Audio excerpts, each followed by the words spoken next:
सभी YouTube family को राधे राधे। जय श्री कृष्ण, जय श्री राम, जय माता जी। लड्डू गोपाल अवधिवा सब तुलसी माता विवाह गीत गाँव जैसे अच्छा लगे लाइक करना, कमेंट करना, शेयर करना। निकला गे तुलसी के सजनवा है आंगनवा बीचे, निकला गई तुलसी के सजनवा हे आंगनवा बीचे, निकला गई तुलसी के सजनवा आंगनवा बीचे।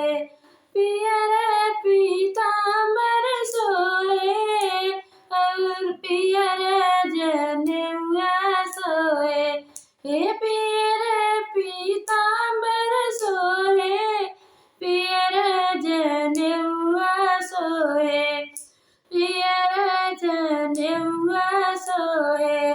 निकला गई हाथे कई मुदरिया आंगनवा बीचे, निकला गई हाथे मुदरिया आंगनवा बीचे। निकला गई तुलसी के सजनवा आंगनवा बीचे, पियर पीताम्बर सोए पियर जनेऊआ सोए, पियर पीताम्बर सोए पियर जनेऊआ सोए। निकला गई हाथे कई मुदरिया आंगनवा बीचे, निकला गई तुलसी के सजनवा आंगनवा बीचे, निकला गई तुलसी के सजनवा आंगनवा बीचे।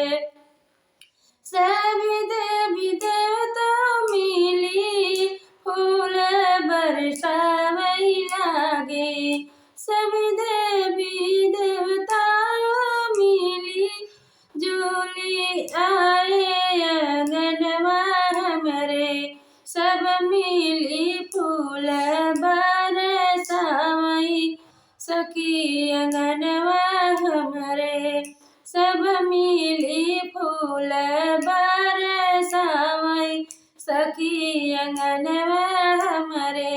निकला गई तुलसी के सजनवा सखी आंगनवा हमरे, निकला गई तुलसी के सजनवा सखी आंगनवा हमरे।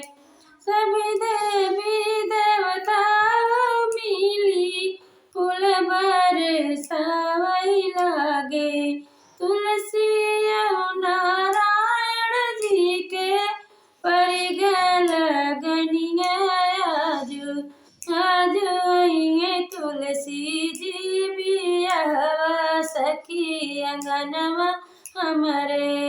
निकला गई तुलसी के सजनवा सखी आंगनवा हमरे।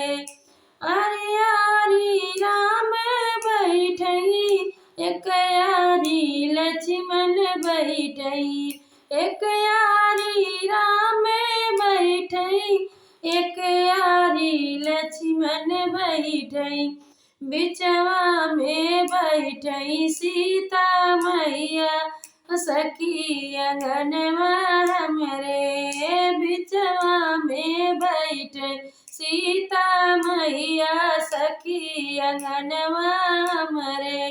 निकला गई तुलसी के सजनवा सखी आंगनवा हमरे, निकला गई तुलसी के सजनवा सखी आंगनवा